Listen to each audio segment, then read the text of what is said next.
నమస్తే మిత్రులారా, మన ఛానల్లో ముఖ్యమైన వార్తలతో పాటు అనేక అంశాల మీద లోతుగా సమగ్రంగా విశ్లేషణ చేసి ఆ వీడియోస్ని యూట్యూబ్ ద్వారా మీకు అందిస్తున్నాము. ఫస్ట్ టైం మన ఛానల్ చూస్తున్న వాళ్ళు సబ్స్క్రైబ్ చేసుకోవడంతో పాటు మీ ఫ్రెండ్స్ బంధువుల ద్వారా కూడా సబ్స్క్రైబ్ చేయొచ్చండి.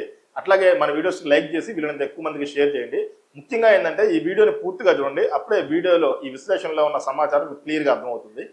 నిన్న జరిగిన మంత్రివర్గ సమావేశంలో టీడీపీ అధినేత అట్లాగే రాష్ట్ర ముఖ్యమంత్రి చంద్రబాబు నాయుడు గారు మంత్రులకి గట్టిగానే క్లాస్ బిగారని చెప్పుకోవాలి. ఎందుకంటే ఇటీవల జరిగిన అసెంబ్లీ సమావేశాల్లో ప్రతిపక్షం అయితే లేదు, ఎందుకంటే వైసీపీ అసెంబ్లీ సమావేశాలు హాజరు కావట్లేదు. సో ఆ ప్రతిపక్షం కన్నా దారుణంగా సొంత పార్టీ ఎమ్మెల్యేలే ప్రభుత్వాన్ని ఇరుకును పడేసే విధంగా మాట్లాడాలైతే అయితే మనం చూసాం. స్వపక్షంలో విపక్షంలాగా సొంత పార్టీ ఎమ్మెల్యేలే ప్రభుత్వాన్ని మంత్రుల్ని టార్గెట్ చేసి మాట్లాడడంపై చంద్రబాబు గారు కూడా అసెంబ్లీ లాస్ట్లో మాట్లాడారు.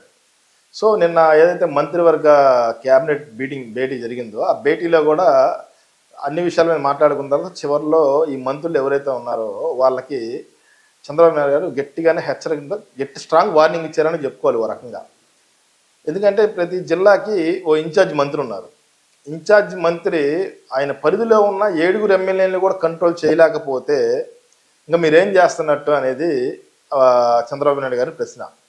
మీరు జిల్లాలో ఉన్న అన్ని చేయడానికి కలెక్టర్లు ఉంటారు. వాస్తవానికి అదే నిజం కూడా, జిల్లాలో అన్ని చేయాల్సింది కలెక్టర్లు చూస్తుంటారు. మ్యాక్సిమం పొలిటికల్ మేనేజ్మెంట్ చేయడమే ఈ ఇన్ఛార్జీల డ్యూటీ.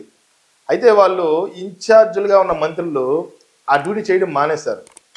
దీంతో ఎమ్మెల్యేలు ఎవరికి నచ్చింది వాళ్ళు చేయడం స్టార్ట్ చేశారు. సో ఇదే ఇప్పుడు టీడీపీ అధినేత చంద్రబాబుకి తలనొప్పిగా మారిందని చెప్పుకోవాలి.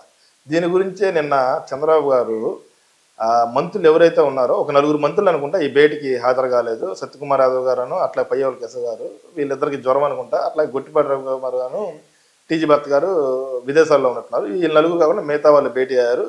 భేటీ అయిన వారిలో అందరికీ ఓ రకంగా గట్టి హెచ్చరిక అయితే జారీ చేశారు. ఇక నుండి అసెంబ్లీలో ఏం జరగాలన్నా ఏం మాట్లాడాలన్నా మంత్రులు చూసుకోవాలని, ఆ ఇన్ఛార్జ్ మంత్రి పరిధిలో ఉన్న ఎమ్మెల్యేలు ఎవరన్నా ఇష్టం వచ్చినట్టు మాట్లాడితే దానికి బాధ్యత కూడా ఇన్ఛార్జ్ మంత్రే తీసుకోవాల్సి ఉంటుంది. దానికి ఆ బాధ్యత తీసుకోవడంతో పాటు పార్టీ ఎలాంటి చర్యలు తీసుకునేది కూడా ఆ టైంలో చూపిస్తామని కూడా గట్టి వార్నింగ్ ఇచ్చిన పరిస్థితి ఉంది. సో మంత్రులు కూడా ఇప్పటికైనా తెలుసుకోవాల్సిన విషయం ఏంటంటే ప్రభుత్వాన్ని ఇరుకును పెట్టే విధంగా ప్రతిపక్షాలు చేయాలి తప్ప సొంత పార్టీ నేతలు కాదు. అసలు అడగాలి తమ ఇబ్బందులు ఏంది, తమ నియోజకవర్గంలో ప్రజలు పడుతున్న కష్టాలు ఏంది అనేది ప్రభుత్వం దృష్టి తేవడంలో తప్పులేదు. అసెంబ్లీ కూడా అందుకే నడిచేది.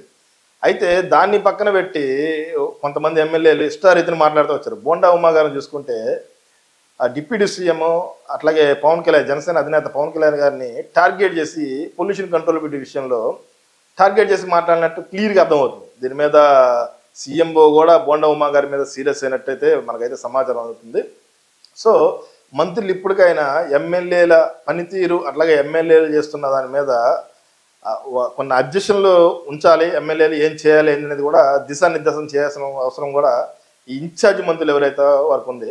అయితే దీని మీద బ్యాక్ సైడ్ కొన్ని వార్డ్స్ కూడా వినబడుతున్నాయి. అంటే తెర వెనక ఏంటంటే పెత్తనమంతా లోకేషే చేస్తున్నారు, చంద్రబాబు నాయుడు చేస్తున్నాడు. సో ఎమ్మెల్యేలు మా మాట ఎందుకు వింటారు, మాకు ఎటువంటి పవర్స్ లేవు, మంత్రులుగా మేం చేయాల్సిన బాధ్యతలు కూడా తండ్రి కొడుకులే చేస్తున్నారు. సో మేం చెప్తే ఎమ్మెల్యేలు ఎందుకు వింటారు అనేది కొంతమంది మంత్రులు చెప్తున్నారని చెప్పి అదే తెర వెనకైతే కొంత ప్రచారం అయితే జరుగుతుంది. సో దీన్ని కూడా ప్రభుత్వం కూడా కన్సిడర్ చేయాలా.